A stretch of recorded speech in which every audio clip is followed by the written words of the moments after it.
Hey, yo, what's up, everybody? Welcome back to the Haunted Basement Studio. I'm your host, Triple B, and we are going to be talking old school Warren Vampirella issue right here, number 25. So let's get right into it. All right, man, I did do a live review on the Cantonese Comic Book Kid YouTube channel, and it'll be in the description below. And he's done all of them so far up to 25. And I am a guest on Sunday's show of the Vampirella Book Club. So if you want to check that one out, it's in the description below. But let's get started here with my VOD review. Just like any good comic book would do, they have a preview of what is going on with the story. So what's going on with the story is that Vampirella has an acquaintance with her named Pendragon, and he's a drunk musician. In the last issue, we get a little bit of a backstory and find out he was married with a child. Then he went to Vietnam, and then while he was off to war, his wife fell in love with another man and divorced him. And by the time he came back to Vietnam, he didn't care about anything but the bottle. So at the end of issue number 24, the gangster Richard Gainville kidnapped Vampirella and Pendragon and took him to his estate in New Orleans. And now let chapter 25 begin with Vampirella being held down by three guys, where one of them's holding a needle, and they're saying, hurry, hurry, and shoot her up. This girl is strong as a mother bleeper. Man, shoot her up with some pure cocaine, and this girl is going to be flying higher than she's ever has before.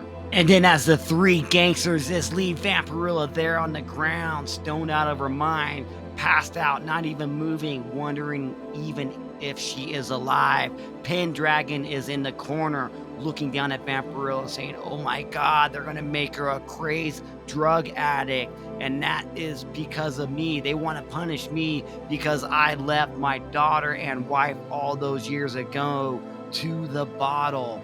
So in their own twisted way, Richard Gainville and Sarah, which is Pendragon's daughter from 20 years ago, they want to get revenge on him because he became a drunk and never came and took care of Sarah when he got out of the war. But not knowing the Pendragon at the time when he was released from the war that his ex-wife's new man is a womanizer and a beater, and he beat her down and almost killed her when he pushed her out of the window, and she fell 2 stories down and landed hard on the concrete. But she didn't die, she just got paralyzed, and he didn't know this. And that's when Richard's father took in Rosie and Sarah as a young child and Richard was a young child then. So Richard and Sarah grew up together, and when they grew up and became teenagers, they fell in love, and in their adult years they got married. And then Richard Gainville took over as the head mobster in New Orleans when his father passed away. And now as Vampirella comes to from her drug-induced coma, she sees Pendragon there as she jumps towards him. Her fangs pierce cleanly, deeply in the Pendragon's neck. Vampirella's feminine, round, but still swelled body slams the musician down to the ground, sucking forth his very life substance. And as Vampirella is a girl from the stars, she could never comprehend taking a human life, and here she is sucking the blood out of one of her dearest friends. But right then and there, one of the guards walks in as Vampirella lets Pendragon go, and Vampirella and the guard's eyes meet, and the guard is holding a loaded gun, but that is nothing for Vampirella as she lures to him and sinks her fangs into his throat and sucks out that red substance that she desires so much. As the light slowly starts to fade away from the guard's mind, he starts to think, wait, vampires aren't real, are they? And then the light turns off. And now Vampirella breaks out of the unlocked cell door. As she runs away, she thinks to herself that she just took her first human life, and all the horror and regret would come with that if she wasn't induced with a bunch of drugs. The drugs was clouding her mind, so she had no regret. And at that same time, the magician grabs that bottle and takes a big old swig of it. not because he's scared, it's because he's trying to save his sanity. Then another guard runs up to the cell as Vampirella is running away, and he looks down and he sees his friend there, dead, with his throat ripped out from the vampiress. And now the guard runs back into the house and tells Richard and Sarah that Jake is dead, and that girl that came with the magician ripped his jugular out. And now Sarah says, oh my God, Patrick is outside. And right then and there, a guard brings Patrick inside and says, he was outside alone. I found Jake out there, one of our other guards, with his throat ripped out. And now Richard is getting mad. He says, take Patrick to his room, let him play with some trains, and make sure he's not disturbed. And he looks at Sarah and says, there's some sort of menace on our grounds, hunting our guards, and we are going to find them. And now outside the Gainesville mansion, a monster, beautiful and deadly, has been driven quite mad by drugs, and her need for blood slowly begins to become aware of her surroundings. The effect of the drug begins to wear off. And now as two guards come out the house looking for Vampirella, she realized that she has been captured and these people are her enemies. And as she slowly crouches in the ground brush, in the high grass, she jumps and lures at one of them and slams his head, and his head hits on the ground hard as blood starts to leak out from his cranium. And as the other guard looks at him, she lures at him and sinks her teeth into his neck. And now with two guards lying dead at Vampirella's feet, she realizes that maybe they had lovers, wives, even children and dogs to go home to. But it doesn't matter because they captured her, and they were the beginning course of her feast. And the main dish lies ahead inside this mansion. And now back in the cell, Pendragon's coming to and says, oh my God, Vampirella almost killed me. If it wasn't for that guard that she took off of my neck and jumped onto his neck and finished sucking all the blood out of him, I would be dead. There is no telling what Vampirella is going to do in the state of mind that she is in. I must go find Rosie and Sarah and protect them.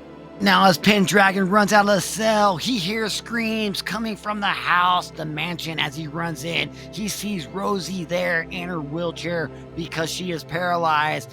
And she says, oh my God, Pendragon, the guards are all dead. They're laying in the hallway. The girl that came with you, she killed them. And he says, oh my God, let me help you. She's like, no, you need to help Patrick. Patrick is your grandson. And he's like, wait, I have a grandson? She says, yes, and he's in the hall. Can you go find him? And now as Pendragon and Sarah gets to Patrick's room, the guard is laying there dead, and Patrick is nowhere to be seen. And now inside of Sarah and Richard Gainesville's master bedroom, you hear screams coming from outside as Richard is loading his gun, as our vampiress, Vampirella from Draculone, looks inside, and with her eyes she stares down at Richard. But then she does remember this is the man that ordered her captured, her lockup. And now Sarah says, her teeth, fangs, her eyes, look in her eyes, Richard, she's insane. And as Richard says, back off, girl, or I will shoot. This moment, she is a deadly animal crouching to spring, hell-bent on Richard Gainesville's death. An all-consuming hatred, the like of which she has never felt before, moves her. Nothing short of death will stop Vampirella from reaching this man. And then Vampirella lures at Richard as he pulls a gun out and fires it at her. but nothing can stop the rage of a Draculon here on Earth named Vampirella. From the rage in her heart, from the captive, from somebody that took her hostage. And as she sinks her fangs right into his throat and sucks out all of that red substance that she needs to survive, Sarah says, "Oh my God." And now with the final breath coming out of Richard Gainville, Pendragon and Sarah come busting in. And he says, "No, he is my son-in-law." As Vampirella looks up at them with blood-stained cheeks. And now Vampirella is trapped in a room where she just got done doing some killing. And the only one way that she knows how to escape is to turn into a bat. And as she does, she flies right over Pendragon. And now Rosie yells out to Pendragon, "You must go stop her. There's only one person left, and that's your grandchild, Patrick." And now Pendragon's lungs are busting out of his chest as he's racing to Patrick's room, but Vampirella is there first. And as she clenches her thirst, the boy's blood drips down her chin. And Pendragon busts in and says, "No way, she would not hurt the boy," as Vampirella lays the boy down on the ground with 2 tiny punctures on his neck. And now with Vampirella seeing this young boy at her feet, the darkness lifts from her mind. And now from sheer emotional exhaustion, Vampirella collapses. And now as Pendragon is holding the boy, he realizes that it is not Vampirella's fault that this has happened. It is his own fault, his own doing for what he did not take care of when he was younger. End of chapter 25. And now my final thoughts of Vampirella 25 from the Warren publisher. This thing was amazing, dude. I give it a 10 out of a 10 on the story. This thing was so crazy. Bat bleep Vampirella crazy, dude. The art was amazing as well. I'm going to give the art a 9 out of 10. And he knocked it out of the park with this one with the black and white. But overall, the story was good. This was like the first time that Vampirella actually had to take some human blood, because it wasn't from her own doing. It was because from what humans would call drugs, and shot her up with a bunch of cocaine, and it was not good. I don't know, man, but hell yeah, this is like the beginning of Vampirella. Let's keep on rocking and rolling and see where her origins are going, because we know where they are right now, especially if you are subscribed to the channel right here in Triple B Haunted Comics. And I want you guys to take care, and thank you all, man. Tell me what y'all think about Vampirella, man. She's freaking badass. All right, man. Laters.